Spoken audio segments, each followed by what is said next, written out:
Hello again. This is my third video in this series. It's the third one I'm going to make today.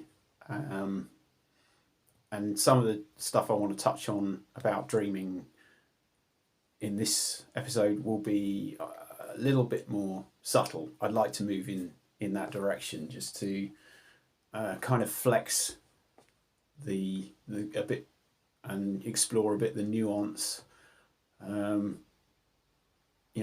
That some dreams it's not just about exuberance, it's about learning lessons. One of the things that I found with effective dream recall is when I encounter a specific geographical feature. Quite often I've had quite a lot of dreams where I was on a shoreline when, this might have been a calm ocean with an ocean liner nearby, or there might have been a tidal wave or something like that. So I'm kind of, I suppose in some way, I'm quite drawn to what happens when the sea meets the land. I think it's interesting to encounter situations in dreams which are frightening, because as well as, obviously aiding in dream recall, I remember hearing some study or other, no doubt it's more than available online, where they estimated that the neurosurgeons or whoever were doing the dream research discovered that approximately 70% of dreams that we remember, the reason we remember them is because they're frightening. But again, being alive is pretty scary. So maybe those things that we remember, it's important to try and actively remember the good stuff as well. I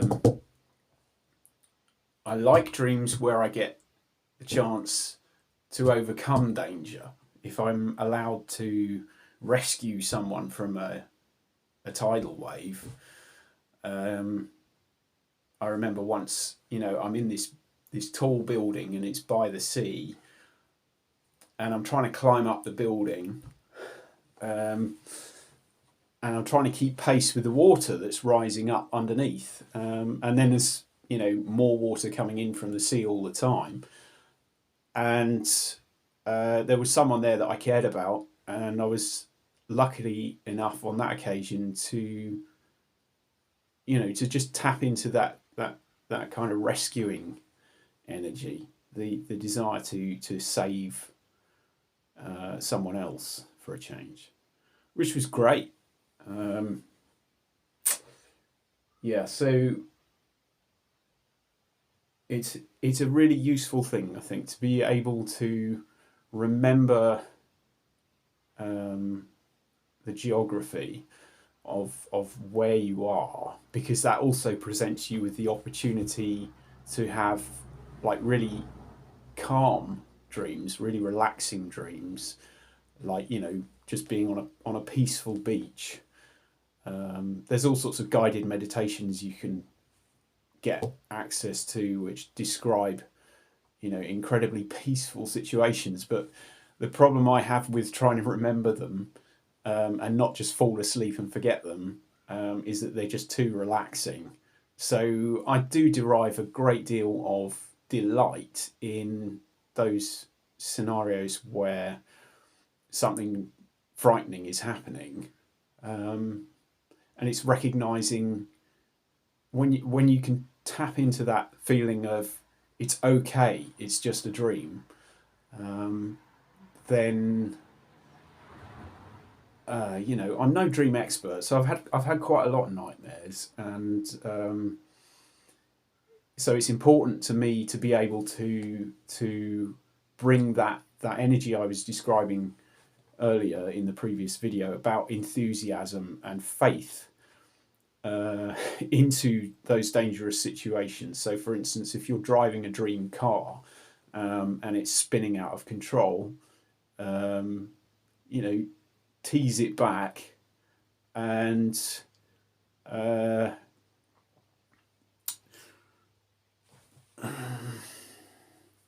and then suddenly the road opens up. You can really accelerate and then in theory, you know, why not just the thing with imagining a situation is that in a dream it happens instantaneously. As soon as you there isn't any chronological distance between imagining something happening and it happening. The two, this whole business of you know, the way that we're encouraged, I think, to think about career is that, you know, at some stage in the future I will be earning enough money that I can afford the mortgage or afford the rent, and don't look at the present moment. Whereas the liberating thing about dreams is that everything happens in the present. All the scary stuff, all the positive stuff, it all happens at the same time. And you still got to make that choice. You still got to tap into that. This is where I want to go, or this is deliberately where I want to go. You know, if I'm in an aeroplane and in a dream, and that aeroplane is due to collide with the ground, I've still got choices in that situation. I'm definitely going to remember the dream. But yeah, it's about making the right choice in that situation. It's about saying to myself, you know, this is what I want to happen. And I think the whole gamut of Marvel characters, you know, those that can take control of the situation in unexpected ways and turn it around quickly, instantly, are regarded as, you know, super beings or super powerful, whether it be web slinging or flying. I do think that there is a real market for entering into your own superhero character. But this is like another, I'm going off on a tangent, but I think the problem with watching a lot of too much telly or cinema or too much of that, you know, the hero is out there and I'm just normal Joe, is that you lose the ability to tap into the reality that you can positively influence things like that, and you can do so in a way which is genuinely heroic. But you know, the dream life is it's a collective thing. Anyone can do it. But also I think it has to be a deliberate choice. You have to want to do it. When I was very young, I used to have a lot of recurring dreams where I was Spiderman. You know, I was obviously, you know, I grew up in a time when the costume was available. I had the Superman costume, I think, as well for a while, and I had a friend who was more into Superman, so I think I went the Spider-Man route. You know, it was just one of those things. But then I used to have, like, when I was 6 or 7, I kept dreaming I was Spider-Man. I wasn't very good at web slinging at that age. I would tend to sort of walk up to a tree stump and think, oh, right, that's it. At least I've got the costume. At least I've got the Spider-Man costume, you know. And I was probably getting that mixed up with Little Miss Muffet sat on a tuffet. Was it a tuffet or a muffet? I can't remember. Muffet? No, she wouldn't have sat on her own muffet. Well, I don't know. Anyway, it's, you know, as I've got older, I've had dreams where I'm in a city and instead of flying, which I love, I'm web slinging my way around.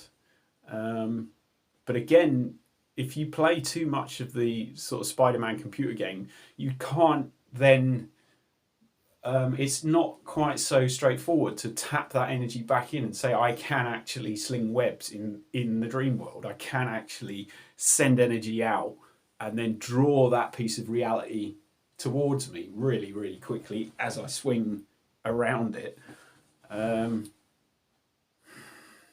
But you can do whatever you like.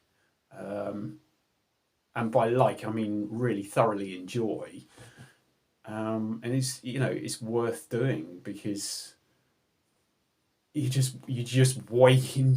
wake up into daily life feeling that you can really trust that reality has kind of got your back, that things are always on the up.